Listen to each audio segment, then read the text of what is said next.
Hi friends, ಒಂದೊಂದು ಸಲ ಏನಾಗ್ಬಿಡುತ್ತೆ, ಫ್ರೀಝರಲ್ಲಿ ice ಕಟ್ಕೊಂಡಾಗ ನಾವು ಆಫ್ ಮಾಡ್ತೀವಿ ಅದನ್ನು, ಅದು ನೀರಾಗಿ ವಾಪಸ್ಸು ಬ್ಯಾಕ್ ಸೈಡ್ಗೆ ಹೋಗುವಂಗೆ ಅವರು ಮ್ಯಾನುಫ್ಯಾಕ್ಚರ್ ಮಾಡಿರ್ತಾರೆ. ಆದರೆ ಇಲ್ಲೇನಾಗ್ಬಿಡುತ್ತೆ, ಇಲ್ಲಿ ಟ್ರೇ ಇದೆಯಲ್ಲ, ಇಲ್ಲಿ ಏನಾದರೂ ಕಸ ತಗ್ಲಾಕೊಂಡಾಗ ಅದು ನೀರು ಬ್ಯಾಕ್ ಸೈಡ್ಗೆ ಹೋಗಲ್ಲ, ಫ್ರಿಡ್ಜ್ ಒಳಗಡೆಗೆ ಬರುತ್ತೆ.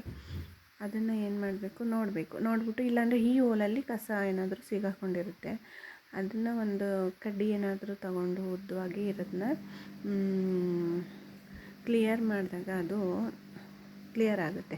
ಅಲ್ಲೇನಾದರೂ ತಗ್ಲಾಕೊಂಡಿದ್ರೆ ಕಸ ಥರ ಅಥವಾ ಏನಾದರೂ ಕಟ್ಕೊಂಡು ಬ್ಲಾಕ್ ಆಗಿದ್ದರೆ ನಾವು ಹಾಗೆ ಮಾಡಿದಾಗ ಅದು ಕ್ಲಿಯರ್ ಆಗುತ್ತೆ.